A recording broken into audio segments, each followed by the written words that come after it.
સાબરકાંઠા જિલ્લાના વાતાવરણમાં પલટો જોવા મળ્યો. હિંમતનગર શહેર અને આસપાસના પંથકમાં છૂટો છવાયો કમોસમી વરસાદ વરસ્યો. સામાન્ય પવન સાથે કમોસમી વરસાદી છાંટા પડ્યા. કમોસમી વરસાદને લઈ ઉનાળુ પાક પકવતા ખેડૂતો ચિંતિત બન્યા. તો ગઢોડા, હડિયોલ, કેસરપુરા, કરણપુર, ગાંભોઈ સહિતના વિસ્તારમાં કમોસમી વરસાદથી પાકને નુકસાનની ભીતિ છે. આ બાજુ અરવલ્લીના બાયડમાં કરા સાથે માવઠું ત્રાટક્યું. વારેણા, બોરમઠ, અરજણ, વાવમાં ભર ઉનાળે જાણે ચોમાસું બેઠું હોય તે રીતે વરસાદ પડ્યો. કેટલાક વિસ્તારમાં બોરની સાઇઝના કરા પડતા બાળકોને મોજ પડી ગઈ હતી. મહીસાગરમાં પણ ગાજવીજ સાથે મહામુસીબત બનીને માવઠું વરસ્યું હતું. ભારે પવન સાથે લુણાવાડા તાલુકાના વીરપુર, લાલસર સહિતના વિસ્તારમાં ગાજવીજ સાથે વરસાદ પડ્યો. કેટલાક વિસ્તારમાં તો કરા સાથે વરસાદ પડ્યો. ભર ઉનાળે વરસાદ પડતા વાતાવરણમાં તો ઠંડક પ્રસરી. ખેડૂતોને જીવ તાળવે ચોંટી ગયા. કડાકા ભડાકા સાથે વરસાદથી કેટલાક વિસ્તારમાં વીજળી ડૂલ થઈ ગઈ. મહેસાણા જિલ્લામાં ભારે પવન સાથે વરસાદ પડતા હવે ખાના ખરાબીના દ્રશ્યો સામે આવ્યા. અનેક વિસ્તારમાં ભારે પવન સાથે વરસાદથી નુકસાન થયું. વડનગરમાં એવો પવન ફૂંકાયો કે સિવિલ હોસ્પિટલ ઉપર પાણી ભરેલી ટાંકી ઘાસના તણખલાની માફક ઉડીને નીચે પડી. કાર પર પડતા જ કારનો એક ભાગ બેસી ગયો. કમોસમી વરસાદ વચ્ચે ભાવનગરમાં કોમ્પ્લેક્સની છત ધરાશાયી થઈ. કુમદવાડી વિસ્તારમાં આવેલ કોમ્પ્લેક્સની છત અચાનક ધરાશાયી થતા ભાગદોડ મચી. અહીં નીચે જ નાસ્તાની દુકાન છે, પરંતુ કોઈ હાજર ન હોવાથી મોટી જાનહાની ટળી. સાબરકાંઠા પ્રાંતિજમાં ધોધમાર વરસાદ. હવામાન વિભાગની આગાહી વચ્ચે ધોધમાર વરસાદ. પ્રાંતિજના ભાખરિયા હનુમાન મંદિર વિસ્તારમાં ભારે વરસાદ. ભર ઉનાળે અષાઢી માહોલ. પ્રાંતિજ બજારમાં પાણી ભરાઈ ગયા છે. સ્થાનિકો સહિત વાહન ચાલકો પરેશાન બની ગયા છે. સાબરકાંઠા જિલ્લાના વાતાવરણમાં પણ પલટો આવ્યો છે. વિજયનગર તાલુકામાં વાદળછાયા વાતાવરણ વચ્ચે કમોસમી વરસાદ થયો છે. હળવા પવન સાથે ભર ઉનાળે માવઠું. તલોદ તાલુકામાં પણ વાદળછાયા વાતાવરણ સાથે કમોસમી વરસાદ. ગાજવીજ અને પવન સાથે વરસાદ વરસ્યો છે. ઉનાળુ પાક પકવતા ખેડૂતો ચિંતિત બની ગયા છે. હવામાન વિભાગની આગાહી વચ્ચે સાબરકાંઠા જિલ્લાના વાતાવરણમાં પણ પલટો જોવા મળ્યો છે. હિંમતનગર શહેર અને આસપાસના પંથકમાં છૂટો છવાયો વરસાદ નોંધાયો છે. સામાન્ય પવન સાથે કમોસમી વરસાદી છાંટા પણ નોંધાયા છે. કમોસમી વરસાદને લઈને ઉનાળુ પાક પકવતા ખેડૂતો ચિંતિત બન્યા છે. તો બીજી તરફ હિંમતનગરના આસપાસના પંથકમાં છૂટો છવાયો કમોસમી વરસાદ પડ્યો છે. ગઢોડા, હડિયોલ, કેસરપુરા, કરણપુર, ગાંભોઈ સહિતના વિસ્તારમાં કમોસમી વરસાદ વરસ્યો. લોકોને મળી છે ગરમીથી રાહત. અરવલ્લીના મોડાસાના ગ્રામ્ય વિસ્તારમાં વરસાદ. મોડાસા તાલુકાના દધાલિયા ગામે ધોધમાર વરસાદ. ભારે વરસાદથી ગામના મુખ્ય માર્ગ ઉપર નદી વહેતી હોય તેવા દ્રશ્યો સર્જાયા છે.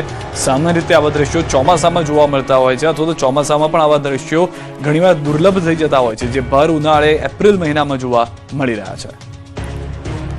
માણસાની વાત કરીએ. ભારે પવન સાથે માણસામાં વરસાદ વરસ્યો છે. ઉનાળામાં મેઘરાજાએ જમાવટ કરતા લોકો પણ આશ્ચર્યચકિત થઈ ગયા છે. ભારે પવન સાથે વરસેલા વરસાદને કારણે ચારે તરફ પાણી જોવા મળી રહ્યું છે. ખેડૂતો ચિંતામાં મુકાઈ ગયા છે. મહેસાણામાં કમોસમી વરસાદથી નુકસાનીના દ્રશ્યો જોવા મળ્યા છે. ઊંઝા ગંજ બજારમાં ખુલ્લામાં રાખેલા પાકને પણ નુકસાન થયું છે. આજે ઊંઝામાં ભારે પવન સાથે વરસાદ વરસ્યો હતો. અચાનક થયેલા કમોસમી વરસાદથી યાર્ડમાં નુકસાન થયું છે. માર્કેટ યાર્ડમાં ખુલ્લામાં રાખેલો પાક વરસાદમાં પલળ્યો. માલ પલળતા ખેડૂતો અને વેપારીઓને નુકસાન થયું છે. ઊંઝા માર્કેટ યાર્ડમાં હાલ મસાલા પાકોની ચાલી રહી છે ખરીદી, પરંતુ માલ જે છે તેને તાડપત્રીથી ઢાંકવાનો પ્રયાસ કરવામાં આવ્યો છે. પહેલેથી શેડમાં રાખવામાં આવ્યો હતો, પરંતુ ભારે પવન સાથે જે વરસાદ થયો તેના કારણે માલ પલળી ગયો છે. ઊંઝા માર્કેટ યાર્ડ હજી આવતીકાલે પણ હરાજી બંધ રાખશે. કામકાજ બંધ રાખવાનો નિર્ણય કરવામાં આવ્યો છે. કમોસમી વરસાદથી ઊભી થયેલી પરિસ્થિતિને કારણે નિર્ણય કરાયો છે. આવતીકાલે ઊંઝામાં તમામ હરાજીની કામગીરી બંધ રહેશે. ઊંઝા ખેતીવાડી ઉત્પન્ન બજાર સમિતિએ સત્તાવાર જાહેરાત કરી દરેક વેપારીઓ અને ખેડૂતોને પાક સુરક્ષિત રાખવા અપીલ કરાઈ. મહેસાણાના વિજાપુરમાં વરસાદને કારણે માર્કેટયાર્ડમાં નુકસાન. વરસાદ અને પવનને કારણે તમાકુનો પાક પલળી ગયો છે. ભારે પવનને કારણે શેડના પતરા પણ ઉડી ગયા છે. વરસાદ બાદ વિજાપુરના આકાશમાં મેઘધનુષ જોવા મળ્યું હતું. વડોદરાના શિનોર વિસ્તારમાં અચાનક વાતાવરણમાં પલટો જોવા મળ્યો છે. શિનોર, સાદલી, તરવા અને કુકસમાં કમોસમી વરસાદ વરસ્યો. પવનના સુસવાટા સાથે વરસાદી ઝાપટા પડ્યા. વરસાદને કારણે વાતાવરણમાં ઠંડક પ્રસરી. કમોસમી વરસાદથી પાકની નુકસાનીની ભીતિ છે. ખેડૂતોમાં પણ ચિંતાનો માહોલ જોવા મળી રહ્યો છે.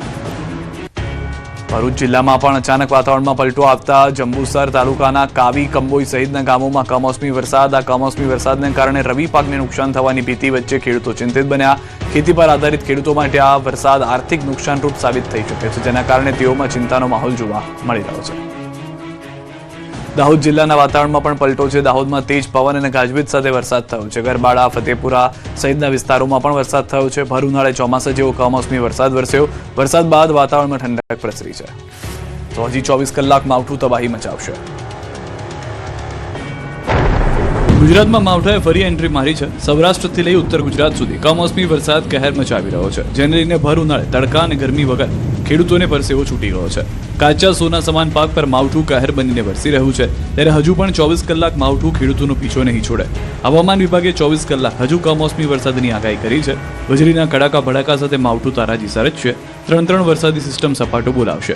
30 થી 40 કિલોમીટર પ્રતિ કલાકની ઝડપે પવન ફૂંકાવાની શક્યતા છે. ત્યારે આંધી તોફાન અને કમોસમી વરસાદ ક્યાં ક્યાં ખાબકશે તેની વાત કરીએ તો કચ્છ, બનાસકાંઠા, પાટણ, મહેસાણા, સાબરકાંઠા, અરવલ્લી, મહીસાગર, પંચમહાલ, દાહોદ, વડોદરા, છોટાઉદેપુર, ભરૂચ, નર્મદા, દેવભૂમિ દ્વારકા, જામનગર, રાજકોટ, મોરબી, સુરેન્દ્રનગર, पोरबंदर, जूनागढ़, गिर सोमनाथ, दमन, दादरा नगर हवेली में पड़ी सके छे. उत्तर गुजरात में कुछ ही स्थान में जो डिस्ट्रिक्ट आ रहे हैं, बनासकांठा, पाटन, महेसाणा, उत्तर गुजरात के सारे डिस्ट्रिक्ट भी कवर